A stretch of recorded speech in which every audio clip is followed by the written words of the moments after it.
ಕುರು ಕುರು ಮುರು ಮುರು ಅನ್ನೋ crispy chicken ಸಿಕ್ಕಿದ್ರೆ ಚಪ್ಪರ್ಸ್ಕೊಂಡು ತಿನ್ನೋ ನಾನ್ ವೆಜ್ ಪ್ರಿಯರಿಗೆ ಒಂದು ಶಾಕಿಂಗ್ ನ್ಯೂಸ್. ಈ ಪಾಪಸ್ ಚಿಕನ್ ತಿಂದಿದ್ದೀರಾ? ಅಲ್ಲಿ ಕೊಡೋದು ಎಂಥ ಚಿಕನ್ ಗೊತ್ತಾ ನಿಮಗೆ? ಈ ಕೊಳ್ತೋಗಿರೋ ಚಿಕನ್ನ ಚೆನ್ನಾಗಿ ಫ್ರೈ ಮಾಡಿಕೊಡ್ತಾರಲ್ಲಿ. ಈ ಜನ ಅದನ್ನೇ ಯಮ್ಮಿ ಅಂದ್ಕೊಂಡು ತಿಂತಾರೆ.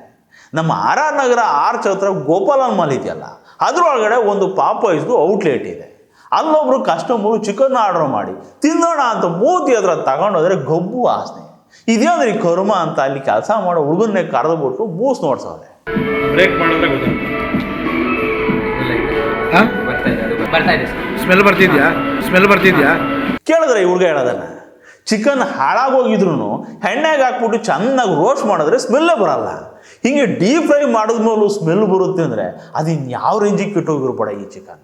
ಅದಕ್ಕೆ ಈ ಕಸ್ಟಮರ್ ಜೋರು ಗಲಾಟೆ ಮಾಡೋರೆ. ಅದಕ್ಕೆ ಈ ಶಾಪವ್ರು ಏನು ಮಾಡಿದ್ರಪ್ಪ ಅಂತಂದರೆ, ಇವ್ರನ್ನೆಲ್ಲ ಸಮಾಧಾನ ಮಾಡೋಕ್ಕೆ ಅಂತ ಹೇಳ್ಬಿಟ್ಟು ಚಂದ್ರ ಲೇಔಟಿಂದ ಒಬ್ರು ಬುದ್ಧಿವಂತರನ್ನ ಕರ್ಸವ್ರೆ. ಅವರು ಪಾಪ ಅಲ್ಲೇನೋ ಮ್ಯಾನೇಜರ್ ಅಂತೆ. ಆಯಿತು ಸ್ವಾಮಿ, ನೀವು ಅಷ್ಟು ದೂರದಿಂದ ಬಂದಿದ್ದೀರಾ, ನೀವೇ ಒಂಚೂರು ಮೂಗು ನೋಡ್ಬಿಟ್ಟು ನಮ್ಮ ಮೂಗು ಸರಿ ಇಲ್ವೇನೋ, ನಿಮ್ಮ ಮೂಗು ಕರೆಕ್ಟಾಗಿರ್ಬೇಕು, ನಿಮ್ಗೆ ಏನಾದರೂ ಸ್ಮೆಲ್ ಬರುತ್ತಾ ನೋಡಿ ಹೇಳಿ ಅಂತ ಹೇಳ್ಬಿಟ್ಟು ಮೂಗು ನೋಡ್ಸವ್ರೆ. ಇದು ಸ್ಮೆಲ್ ಬರ್ತಿದೆ, ನಾನು ಒಪ್ಕೊಂತೀನಿ. ಚಂದ್ರ ಲೇಔಟಿಂದ ಬಂದಿರೋ ಬುದ್ಧಿವಂತ ಮ್ಯಾನೇಜರ್ ಮೂಗಿಗೂ ಸ್ಮೆಲ್ ಬಂದಿದೆ. ಅದನ್ನ ಅಯ್ಯಪ್ಪನ ಒಪ್ಕೋತಾನೆ ಪಾಪ. ಇಂಥ ಫುಡ್ಡನ್ನು ಮಕ್ಕಳು ಒಂದೇ ಮೊರಿ ಒಂದೇ ಎಲ್ರಿಗೂ ತಿನ್ನಿಸ್ತಿರಲ್ಲ, ನಿಮ್ಗೆ ದೇವ್ರು ಒಳ್ಳೇದು ಮಾಡ್ತದ ಹೋಗ್ರಿ ಅಂತ ಹೇಳ್ಬಿಟ್ಟು BBMP ಹೆಲ್ತ್ ಆಫೀಸರ್ನ ಕರ್ಸವ್ರು ಈ ಕಸ್ಟಮರ್. ಆ ಆಫೀಸರ್ ಬಂದು ಏನು ಹೇಳಿದ್ರು ಗೊತ್ತಾ? 4 ಎಕ್ಸ್ಪೈರಿ ಇರುತ್ತೆ ಒಂದು ಚಿಕನ್ ಹಾಕೊಳ್ಳಿ. ಇದು ಎಷ್ಟು ದಿನ ಗಂಟೆ ಇಟ್ಕೊತೀರಿ? 4 ಗಂಟೆ ಇಟ್ಕೊತೀರಿ. ಅದು ಪ್ರೀವಿಯಸ್ ಆಗಿ ತೆಗಿಬೇಕು. ನೀವು ಲಾಸ್ಟ್ ಡೇಟ್ ಗಂಟೆ ಅಂದ್ರೆ ಅದು ಉಪಯೋಗಿಸ್ಬೋದಾ ನಿಮಗೆ? ಒಂದು 15 ಡೇಸ್ ವಾರ ಮುಂಚಿತ ತೆಗಿಸಾಕ್ಬೇಕು, ಚೇಂಜ್ ಮಾಡ್ಬೇಕು, ಅವ್ರು ವಾಪಸ್. ಲಾಸ್ಟ್ ಡೇಟ್ ಗಂಟೆ ಇಟ್ಕೊಳ್ಳಿ ಅಂತಲ್ಲ, ಬೆಸ್ಟ್ ಬಿಫೋರ್ ಅದು, ಯೂಸ್ ಬಿಫೋರ್ ಅಂತ ಇರೋದು. ಕೇಳಿದ್ರಲ್ಲ ಈ ಯಜಮಾನಪ್ಪ ಹೇಳಿದ್ದ. ಹೆಸರಿಗೆ ದೊಡ್ಡ ಬ್ರ್ಯಾಂಡು, ಊರು ತುಂಬ ಔಟ್ಲೆಟ್ಟು, ಮಾರೋದು ಅಡಲ್ಟ್ರೇಷನ್ ಫುಡ್ಡು, ಅದರಲ್ಲೂ ಎಕ್ಸ್ಪೈರಿ ಆಗಿರೋ ಚಿಕನ್. ಇದನ್ನು ತಿನ್ನೋ ಹೆಣ್ಮಕ್ಳು 8-9 ವರ್ಷಕ್ಕೆಲ್ಲ ದೊಡ್ಡವಾಗ್ತವೆ. ಜೊತೆಗೆ PCOD, ಥೈರಾಯ್ಡು, ಒಂದು ತಗೊಂಡ್ರೆ ಒಂದು ಫ್ರೀ ಅಂತ ಬರ್ತದೆ. ಇನ್ನು ಚಿಕ್ಕ ಮಕ್ಕಳಿಗೆ ಒಬೆಸಿಟಿ, ದೊಡ್ಡವರಿಗೆ BP, ಶುಗರು, ಕ್ಯಾನ್ಸರ್, ಇರೋ ಬರೋ ಕಾಯಿಲೆಗಳೆಲ್ಲ ಬರ್ತವೆ.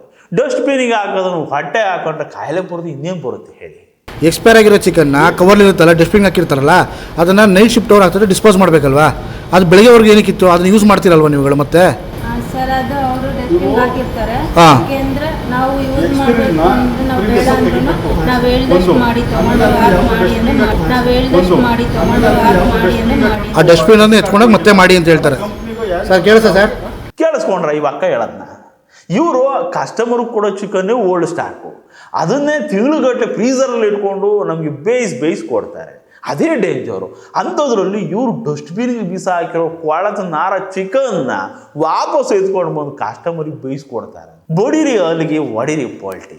ಪಾಪೈಸು ಔಟ್ಲೆಟ್ಗಳೆಲ್ಲ ಜೂಬ್ಲಿಯಂಟ್ ಫುಡ್ ವರ್ಕ್ಸ್ ಅನ್ನೋ ಫ್ರಾಂಚೈಸಿ ತೊಗೊಂಡು ನಡೆಸ್ತಾರೆ. ಕಾರ್ಪೊರೇಟ್ ಕಲ್ಚರು ಎಲ್ಲ ಅಡ್ಜಸ್ಟ್ಮೆಂಟು. ಇವ್ರನ್ನ ತಿದ್ದೋಕೆ ಹೋಗಲ್ಲ, ಬುದ್ಧಿ ಕಲ್ಸೋಕ್ಕೂ ಆಗಲ್ಲ. BBMP ಹೆಲ್ತ್ ಆಫೀಸರ್ಗೆ ಹೇಳಿದ್ರೆ ಅವರು ಬಂದು ಒಂದೆರಡು ಲೆಗ್ ಪೀಸ್ ತಿಂದ್ಕೊಂಡು ಹೋಗ್ಬಿಡ್ತಾರೆ. ನಾವು ಇನ್ನೆಲ್ಲ ಹೋಗಿ ಹೊಯ್ಕೋಬೇಕು ಹೇಳಿ? ನಾವೇ ಹುಷಾರಾಗಬೇಕು, ಇಂಥವ್ರು ನುಗ್ದು ದೂರ ಇಡಬೇಕು.